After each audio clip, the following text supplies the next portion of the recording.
Alright, we are going to talk about European nation states. Now, a nation state is a very specific word. A nation is a community with a common cultural characteristic. A state is the designation of a specific political unit with a defined boundary, so it has a border.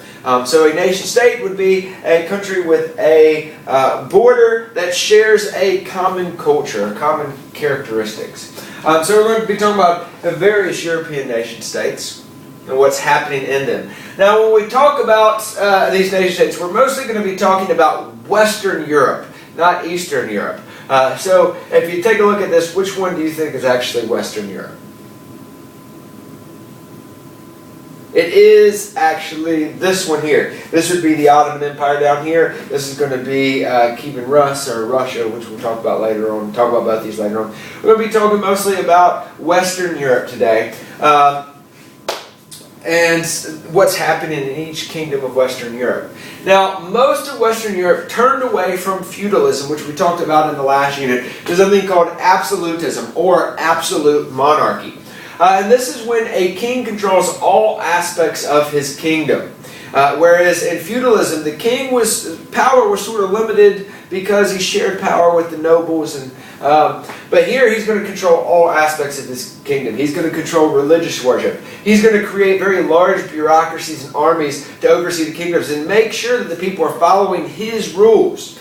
He's going to make new laws and throw the old feudal laws out. And he's also, the rulers, the king's lives are going to become much more extravagant, which we'll get into in just a moment. Now, the causes of this shift from feudalism to absolutism, there's three main causes. One of them is divine right. That kings started to believe that they were chosen by God to rule their country. And so if you're chosen by God, you shouldn't share power with the nobles. You should be able to make all the decisions for yourself. And whatever decision you make is obviously ordained by God, so it has to be a good thing. The other thing is religious conflict. There were a lot of fights between the Protestants and the Catholics, which caused some unrest. So a king with power could maybe stop some of those disputes, especially within their kingdom. And then finally, feudal lords were also often fighting with each other. So all this fighting for religious or for territory between lords sort of stopped as a king took power and said, no, you can't do this. Now, some examples of absolute monarchs. One is Charles V of Spain. You can see him here. But the one we're really going to talk about is Louis XIV of France. Here's Louis XIV of France, all decked out in his tights and his high heels with this robe that is way too long for him. But you can see this sort of extravagance in this. He's got his sword pictured at his side. And oftentimes these absolute monarchs used art, paid artists a lot of money to paint them, to legitimize their rule, to make them seem more powerful, which would get the people behind their absolute power. They also built very luxurious palaces for themselves. Here is the Palace of Versailles, built by Louis XIV again.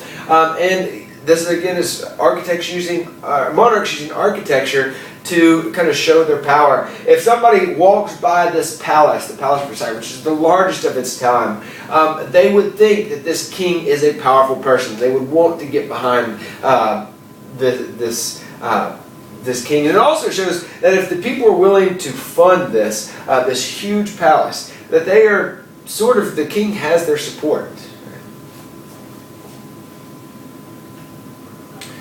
Now, another example of the absolute monarchy is the Spanish Armada. This was the largest navy in Europe at the time. Spain had this huge fleet of ships that they would use. One, that they kind of benefited from exploration and protecting their trade, but also they used it in war too.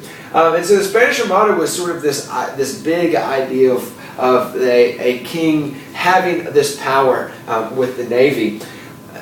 Unfortunately for Spain, they attacked England in 1571 because the Act of Supremacy, this is when Henry VIII broke away from the Catholic Church, started the Anglican Church. So Spain attacked them, but they were defeated. And this is, the Spanish Armada basically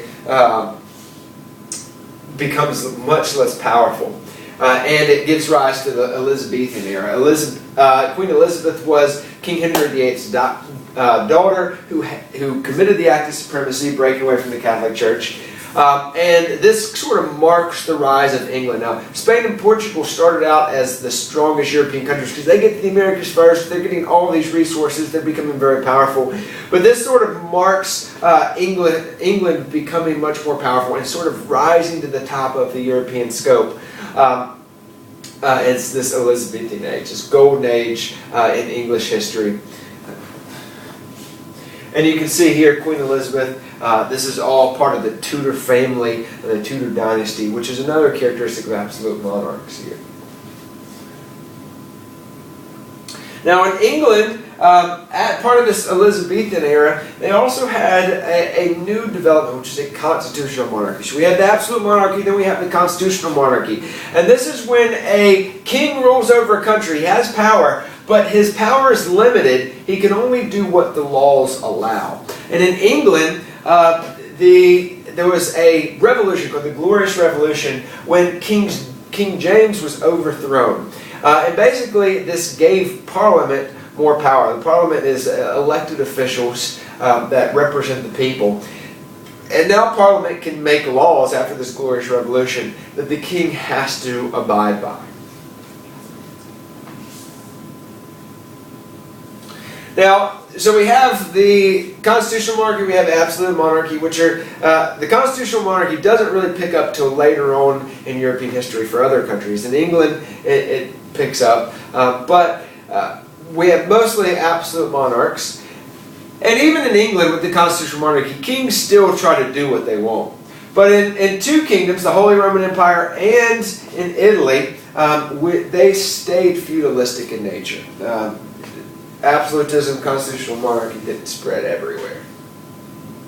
Now, there are also a lot of wars between these European nation-states. Most of them were fought over differences in their culture, but also in just for territory itself. The 100 Years' War was fought between France and England over territory. England came down, took France. France came up, tried to take the territory back. Keep going back and forth.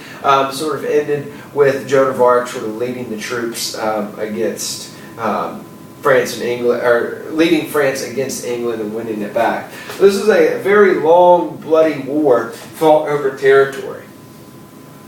But religion was also a big part of the fighting. There were big differences between Catholics and Protestants. And here we can see in the Holy Roman Empire, we have a mix of the two. In Italy, we have mostly Catholics. In France, there's a mix. In Spain, it's mostly Catholic. In England, it's all Protestant, the Anglican Church. And in Ireland, it's Catholic. And all these different places are going to get into a lot of conflict. And a big one is called the 30 Years' War, which was fought between Protestants and Catholics. And it basically drew all these countries in to the fighting because of their religious beliefs. So it started out as a religious thing, but it also became more political as more and more people got involved. You also have the Seven Years' War, which started as a fight between Austria and Prussia, these two very small kingdoms in sort of in between Eastern and Western Europe. They're kind of right in the middle. And that drags France and England into it. And then there's this big fight over territorial disputes between France and England. And that is the nation states of Western Europe.